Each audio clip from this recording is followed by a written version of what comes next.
Diabetes, it's not just numbers on a testing kit. It is a condition, a chronic condition that requires a change in lifestyle, a change in diet, and getting the proper medication from healthcare providers. In this episode, we shed some light on the importance of nutrition for diabetic people, how it affects their blood sugar, and how can they live with the spikes and complications of this condition. Once again, we are joined with Miss Naeema Alqabandi. We're going to start our conversation with her right after this break. Stay tuned.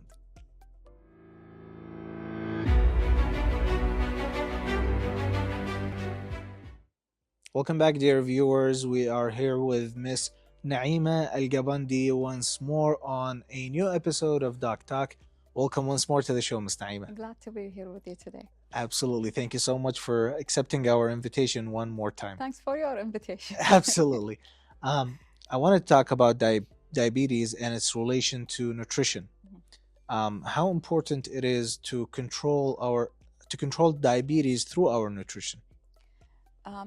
First of all, we have to know that we have three main groups in our diet. We have carbohydrates, which have the significant effect on blood sugar levels. We have proteins. This group doesn't affect sugar levels. And we have fats. The only restriction or the only recommendation for people with diabetes is to watch their carb portion. So carbohydrates is the number one culprit in this scenario. You're talking about protein. It doesn't affect blood sugar. Am I understanding correctly? But if the patient has an overweight issue or obesity issue, then we will be considering other nutritional factors. Absolutely. And do you recommend somebody to increase their protein intake and decrease the other food groups? The easiest way, we have something called the plate method, where we divide the plate into two halves first. Interesting. Half of the plate should be non-starchy vegetable, any kind of vegetables except corns, potatoes, and pumpkins. Non-starchy, Non-starchy. The other half will be divided in two quarters. One quarter will be the carb portion. The other quarter is the protein portion.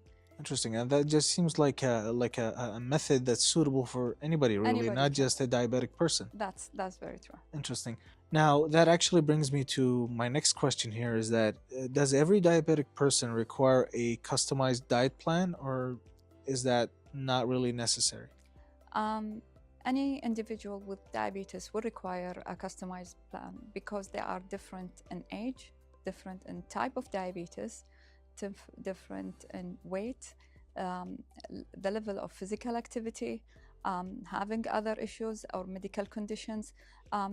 These all factors will warrant the need of customized diet for each person. Now, Miss, you and I both know human nature is to desire the forbidden. That's true. Absolutely. And a diabetic person, are they required to completely cut off sugar, or can they, indulge a little bit every once in a while? There are better alternatives, let's say it in that way. However, type 1 diabetes, there is no restrictions at all. They can eat what they want, but they are required to inject insulin before any carb-containing diet or meal. Because again, this is not their fault in the disease itself. So we don't want to put more stress on them. Absolutely. So no restrictions on diet. We only advise them to inject and eat. Inject and eat, Type 2 diabetes, we advise them to consume carbs in moderation. So they still have to control their diet. With regards to sugar, sweets, fruits, there is portion size and timing of meal that we discuss with them in each visit, and we encourage them to follow a low carb diet. Absolutely. And some people might be listening to you right now and they want to take an extra step of being safe. They tend to use artificial sweeteners, the ones that says 0 calorie right on the label. Are those in any way harmful for a diabetic patient? Some products are very safe, especially if they come from plant origins, and we encourage them actually to use them. And there's another source of sweetness, so to speak, and that is sugar. They do contain natural sugars. Mhm. Can those be harmful for the blood sugar, or is that sort of a free market for the diabetic person? If they have fructose, it unfortunately will increase the risk of having obesity. Okay, So again, it's not recommended. it's not recommended. Mm. Now, you said some have fructose, Yeah. correct? How can a patient know if that fruit has fructose or not? They can read the label. Okay.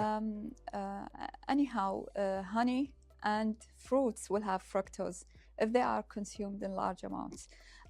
For diabetics, we recommend 2 daily portions of fruit. Okay. And then the fruit size shouldn't be bigger than The fist. Yes. Okay. Um, That's a good measuring tool. yeah. Yeah. With regards to the honey, still it causes spikes in glucose levels, despite its being natural and very useful nutritional element. Absolutely. And, we've talked a lot about carbohydrates. Mm. You're definitely benefiting us a lot about this chronic condition. We're going to switch gears to a report for the viewers real quick, and we shall continue our conversation right afterwards. Dear viewers, we're going to leave you with this report, Healing on a Plate, and we shall continue right afterwards with Miss Naeema Alqabandi. Please stay tuned. Black seed, also known as Nigella sativa or black cumin, has been used in traditional medicine for centuries. It is often called the seed of blessing due to its broad therapeutic effects. Black seed contains thymoquinone, a potent compound with antioxidant, anti-inflammatory, and antibacterial properties. It helps protect cells, reduce oxidative damage, and support immune resilience. Nutritionally, black seeds provides essential fatty acids, amino acids, and small amounts of calcium, iron, and potassium. It's often studied for its role in managing blood sugar and cholesterol levels. Research suggests that black seed may help improve respiratory function, especially in people with asthma or allergies. May also support liver and kidney function and help regulate blood pressure naturally. It can be consumed as whole, seeds, oil, or ground powder, often added to breads, herbal mixtures, or taken as supplement. Despite its strong flavor, it remains a popular choice in functional nutrition. Welcome back, dear viewers. We are here once more with Miss Naeema Alqabandi to talk about the complications of diabetes. Welcome back again, Miss. Thank you, Abdelaziz. I want to talk about the complications of diabetes. Is every diabetic person at risk of having complications, or is there any other factors that are increasing those complications? If the diabetes is not very well controlled, there is a higher risk of developing diabetes-related complications. Yes. Okay, and I know there could be acute complications, and there could be long-term ones. What are those complications exactly? Acute complication that happens at the same time, and Okay. they need immediate medical attention. One of them is low blood glucose levels. They need to be treated as quickly as possible, because if not treated, the patient may go into diabetic coma, or even it may lead to death. Oh, wow. Another acute complication that is more common in type 1 diabetes is diabetic ketoacidosis. Okay. And this also needs immediate treatment. If not treated, it may lead to diabetic coma again and death as well. One of the complications that I keep hearing about is the blindness, the loss of eyesight.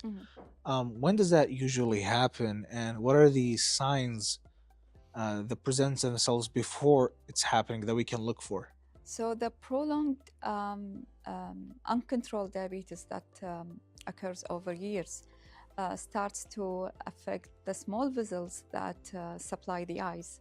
Eventually, the eye vision will be changed. Okay. Some, like people, they know that something wrong with their Something's eyesight. different. They're not Yes. used to it. Some of them will even have like a small black spots that Okay. they keep seeing. Yeah.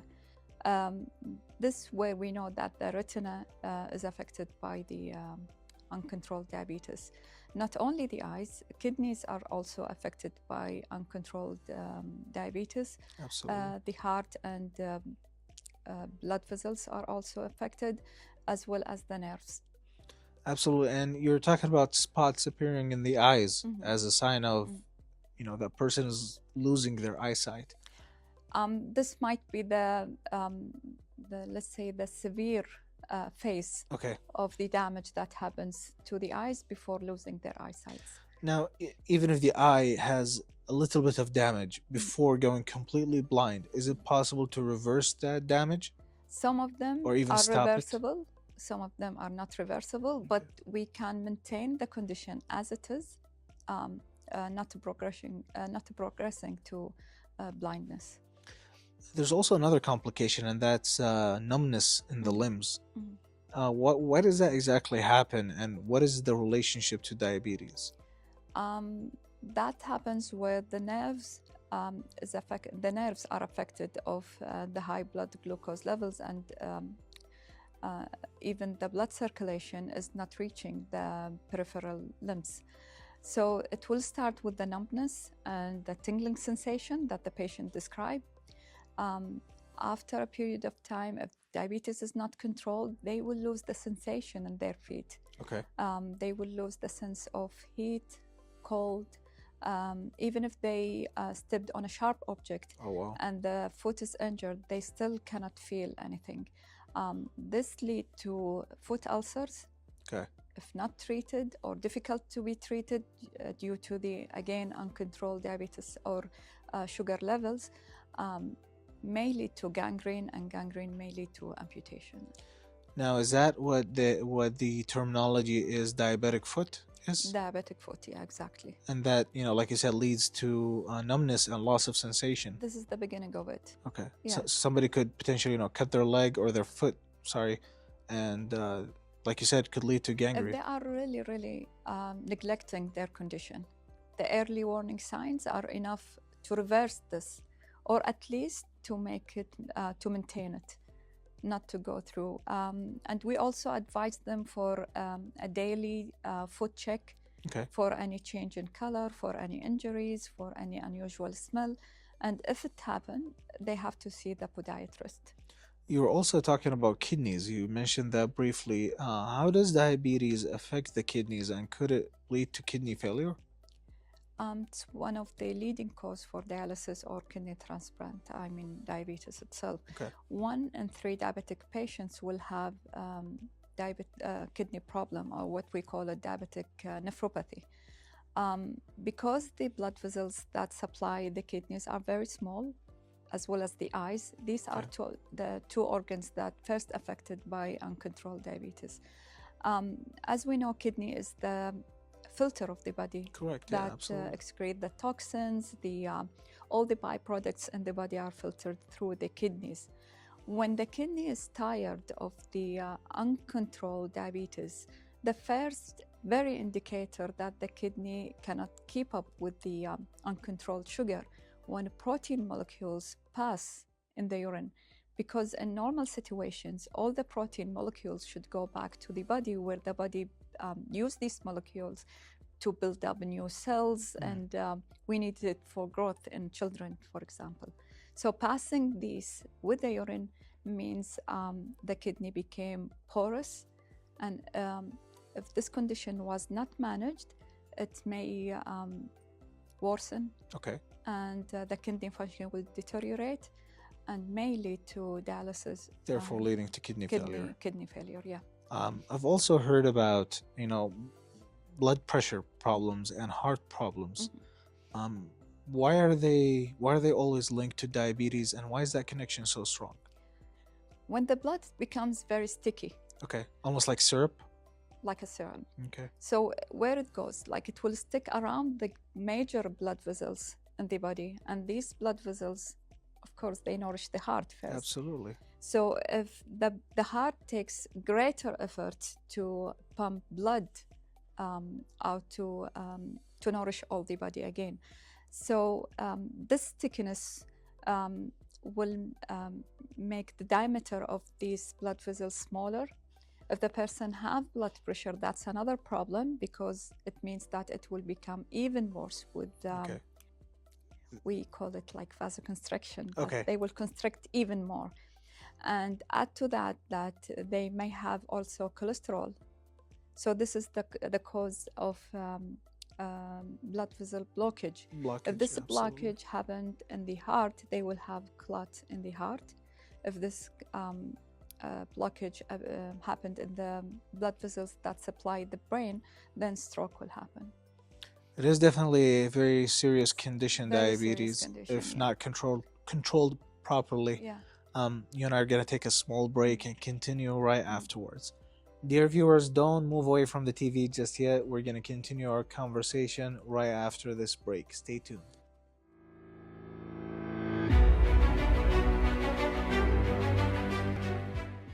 Welcome back, dear viewers. We are back in this segment of our show, Myth and Fact. We present some myths to our guests and they bust them with some facts.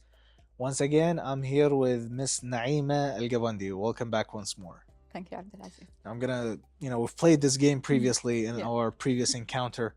I'm gonna throw some myths towards you, and you shall bust them with your facts. Go ahead. Absolutely. We kind of talked about this one previously, but I want to reiterate a little bit. Honey is good for diabetic people because it's natural. It still affect the blood glucose level, so we don't recommend it. You don't recommend it. It will still give it a spike. Yes. Yeah. Is the spike of honey worse than actual white sugar? It depends. If it was with the meal, you cannot decide that this is from the honey itself, Okay. because they may be consuming it with bread or milk or another. Some people with fruits, believe it or not. True. So it's hard to decide if this was originally from honey, but people who are like on very low carb diet, when we see the spike, they will know that this is caused by honey, because we Interesting. ask them like, what was your meal content? Yes. They stress on not having any bread, not having any fruit, not juice, But it's honey. honey at the end. Interesting.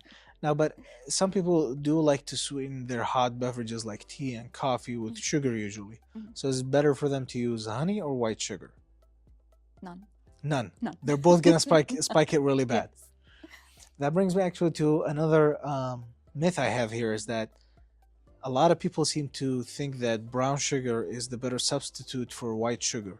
And is that the case, or? It's still the same amount of carb in both. This myth comes from the trends that are going across social media platforms, and that's taking cinnamon, because many people tend to take it to reduce their insulin resistance. Now, the myth is that taking insulin daily replaces taking your medication for diabetes. You mean cinnamon? Cinnamon, correct, sorry. Cinnamon is the most plant source element that has been studied extensively in the literature to see the effect on glucose level. It has some source of effect, positive effect, let's say, on glucose levels and lowering glucose levels. But it's only immediate effect. Okay. It's not prolonged effect.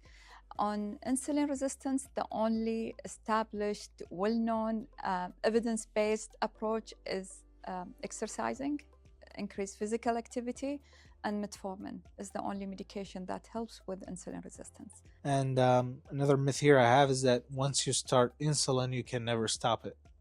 And type 1, yes, they Okay. can never stop it until this day. Okay. Hope still exists. Okay. And type 2, if the patient achieved significant weight loss, dramatic change in their diet, there is a possibility that they reduce their doses or stopping insulin, depends on the case. And is that in any way or shape related to insulin resistance, the weight loss and the weight stopping loss, of the yeah. insulin? Yeah, directly related to insulin resistance. And another myth I have here is that some people could potentially forget that they took their insulin, so they end up taking it twice. Should they be fine, or is that This a is very place for harmful, concern? yeah. Very harmful. Very Okay. harmful, What yeah. could potentially happen? Hypoglycemia, low blood glucose levels. Okay. Yeah. And is that will cause them to get dizzy? What are they looking to happen? The symptoms. Yes. Dizziness is one of the symptoms. Sweat, increased heartbeat, shakiness, loss of consciousness in severe cases. Not all people will sense the early symptoms of low blood sugar. If the hypoglycemia, is the low blood sugar, happens frequently, the body will understand that this is something normal in this person. And then these symptoms will not appear. So this is what we call hypoglycemia unawareness. So if the patient cannot be aware of the early signs and symptoms of hypoglycemia, they might be going in severely or dangerously low levels of glucose levels. Another myth I have here is that many people tend to try to go the natural route. They tend to find natural herbs to treat their conditions, one of them being moringa. A lot of people, certain studies maybe suggested that if they were to take moringa daily, it should balance out their blood sugar. It should help clear out the diabetes even. What do you think about that? No, it's completely wrong. They still need to take their medications regularly as prescribed by their doctor. So insulin still triumphs overall? Unfortunately. Unfortunately, okay. You're not going to have to take a small break and continue right afterwards. Dear viewers, don't change the channel just yet. We're going to take a small break and continue right afterwards. Stay tuned.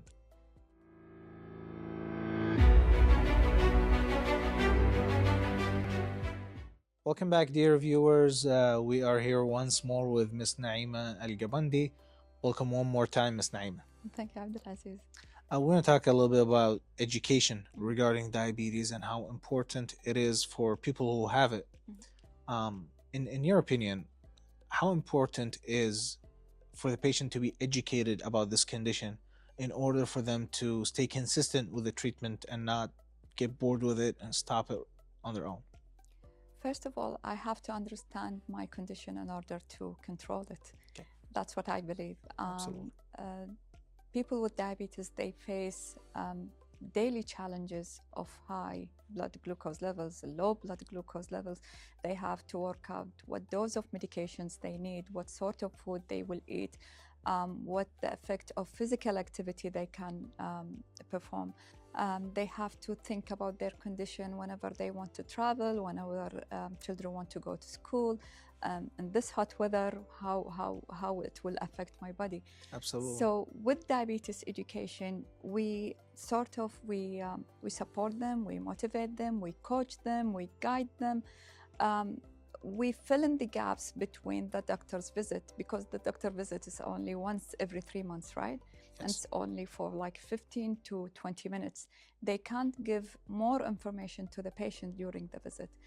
So we teach them how to monitor their glucose levels, what the numbers means, how to improve these numbers, what barriers they may have that cause them not to take their medications the way they should.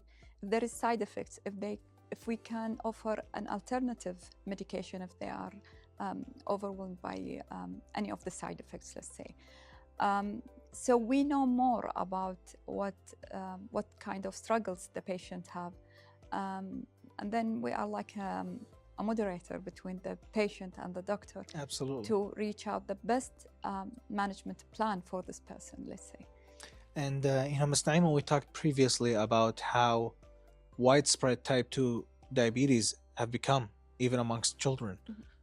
So it's becoming even more and more serious. What's the role of schools, in your opinion, regarding children who has diabetes? What role should they play? We need their support more with type 1 diabetes, because the child at school, first of all, we don't want them to be discriminated or to be isolated from their peers. We want them to live as normal life as possible. So we only need the school to be aware that this child may need attention and may need consideration. If the blood glucose levels went too high, maybe it will affect his behavior, his concentration level.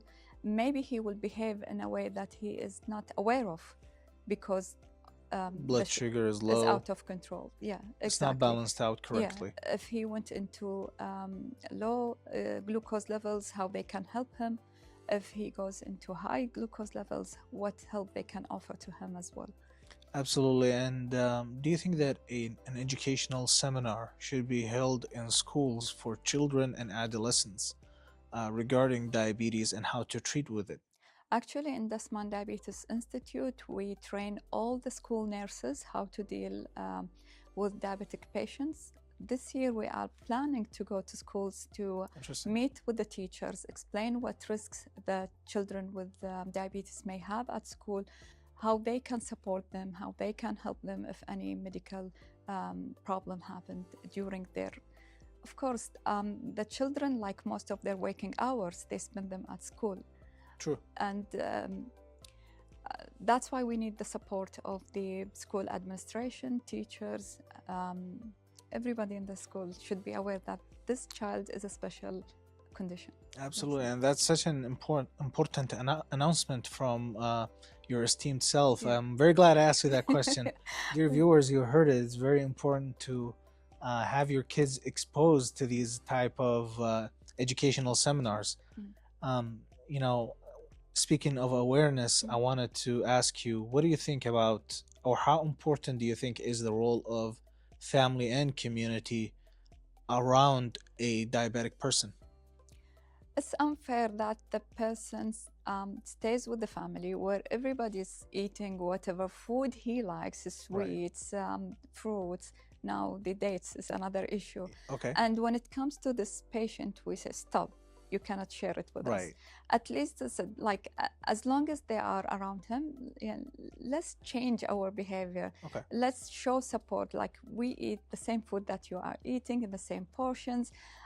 This gives the patient like really great motivation to control their condition, like to feel that they are not alone. Exactly. And like you said earlier, that they're not going to feel isolated, that they need their own special food when everybody's gathering and having all sorts of delicious meals and everything like that. Absolutely. Yeah. Unfortunately, our time here has come to an end.